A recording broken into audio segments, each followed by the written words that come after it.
réfléchir sur l'intelligence collective par le biais du leadership éthique. Donc je pense que ça, c'est vraiment un volet de la formation qui nous parle à la fois du point de vue du projet Biodev 2030, mais aussi d'un point de vue personnel.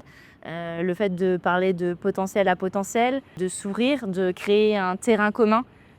C'est des leçons qu'on retiendra pour le projet. Le deuxième gros bloc, ça va être vraiment les outils, tels que par exemple l'outil Pardi, qui restera, je pense, un outil très utile sur la durée du projet et qui nous permettra au niveau de différents pays Biodev de bien comprendre le système. Une étape essentielle pour faire du dialogue sur les politiques publiques sectorielles dans les différents pays de Biodev.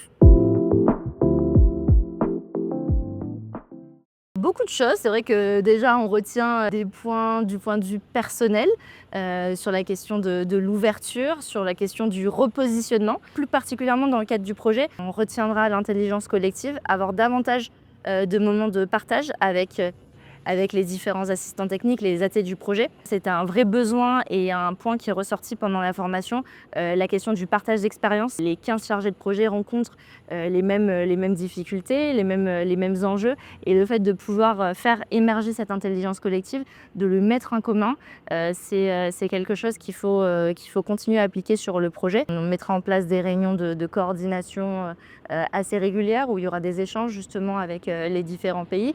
Pas non seulement au niveau régional, mais vraiment au niveau global du programme.